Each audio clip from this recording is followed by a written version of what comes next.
I think the 19th Party Congress is a major test of how well institutionalized the leadership system is. One, we want to see whether a potential successor will be promoted into the Standing Committee of the Politburo the way he was back in 2007. He was elevated into the Standing Committee.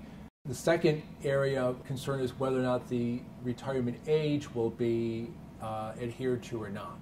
And so there are people on the Standing Committee, in particular Wang Qishan. He has already passed the expected retirement age. Will he be able to stay on, or will that retirement norm be violated in this case? At this point, who will be on the Standing Committee has already been decided.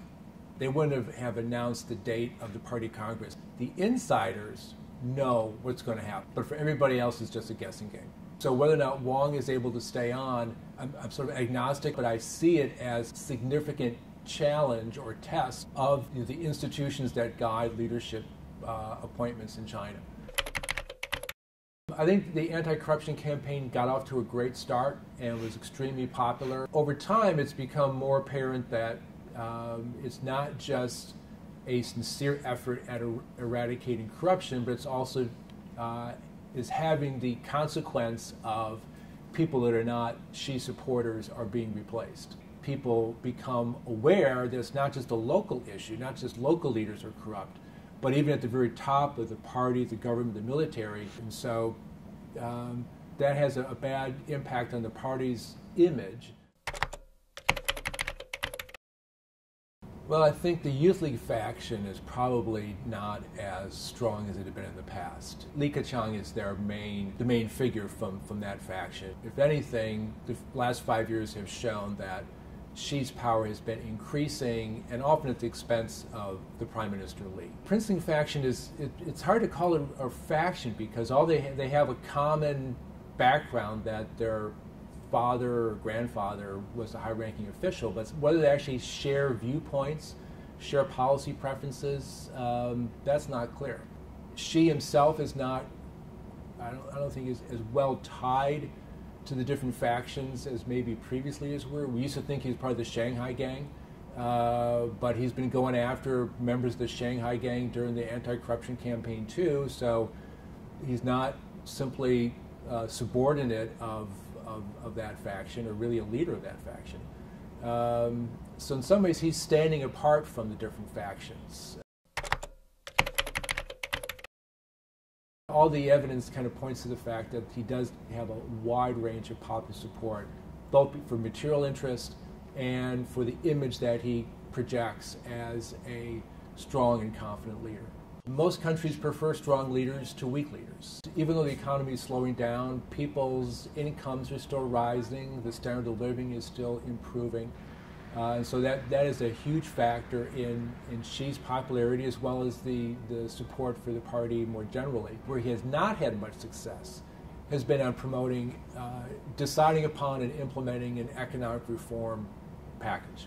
2013, they announced a very ambitious set of reforms, most of which have been slow to get started, and many of which have not got started at all. The fact that he's arrested human rights activists and lawyers and religious figures, some of it doesn't hurt his reputation among the wider population because there's often not a lot of popular support for the kind of people that he's targeting within society.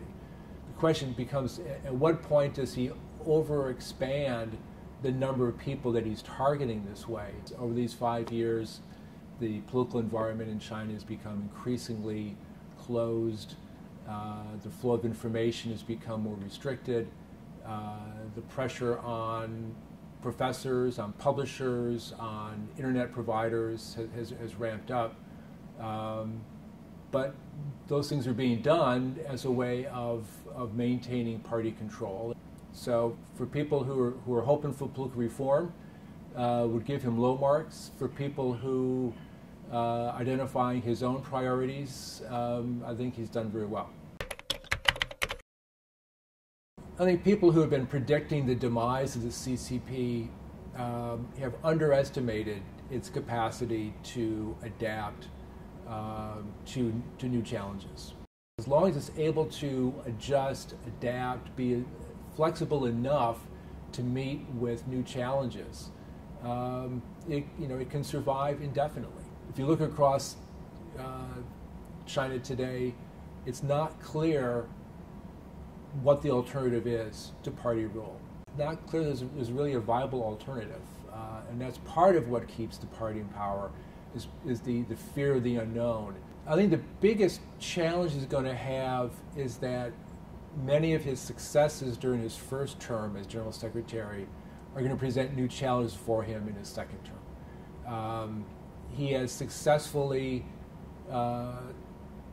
targeted corruption within the party and the government and the military. At what point do you end this campaign and do things get back to normal in afterwards, or is this continued investigation going to be the new normal? He has been increasing the amount of censorship online, making sure the media publishes the party's viewpoint on things and not a more open discussion of issues. At some point, limiting the flow of information, limiting the possibility of alternative viewpoints will lead to stagnation. And so even though he's been successful in some ways, that presents new challenges if it continues going forward.